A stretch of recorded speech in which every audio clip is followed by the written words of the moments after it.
Se você acredita em livre-arbítrio, você não é meu irmão em Cristo. Você não é meu irmão em Cristo.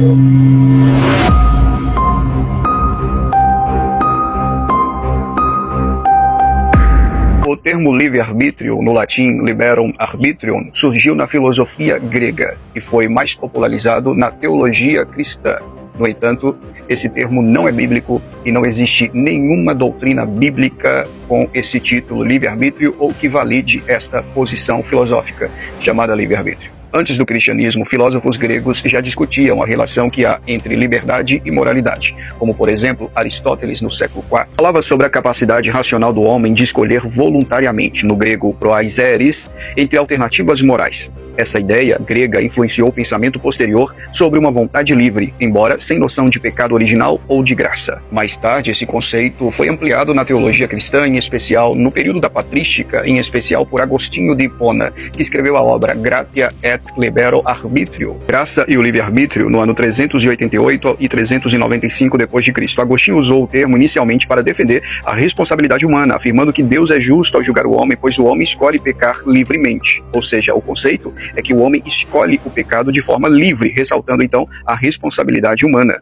É pertinente notarmos que na Reforma Protestante o tema volta a ser pauta por causa da discussão entre Martinho Lutero e Erasmo de Roterdã em 1525 na publicação da obra De Servo Arbitrio, a escravidão da vontade. Lutero argumentou que o livre-arbítrio é um erro filosófico herdado pela filosofia grega que passa pelos patrísticos, por Agostinho, por exemplo, e que chega à teologia cristã sem nenhum fundamento. A respeito do livre-arbítrio, abre aspas, livre-arbítrio, se é que podemos dizer, Lutero escreveu o seguinte: o livre-arbítrio é uma palavra sem realidade, pois ninguém é livre para escolher o bem sem o Espírito de Deus. Portanto, queridos, a heresia chamada livre-arbítrio é uma heresia de origem filosófica grega e que foi rejeitada não apenas por Lutero, Calvino, mas também por outros reformadores por não ter amparo bíblico, teológico e escriturístico consistente.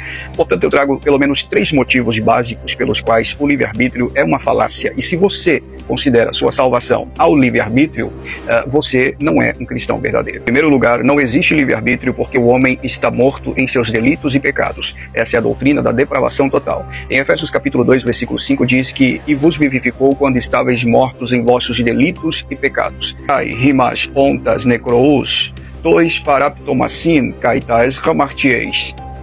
Necrous é um adjetivo acusativo no plural masculino, que significa morto mesmo, necrosado, vem de necrose. Ou seja, você estava morto, e morto não tem livre-arbítrio. Mortos não possuem livre-arbítrio. O seu arbítrio foi escravizado pelo pecado desde a queda em Adão. O pecado afetou sua emoção, sua vontade, sua razão.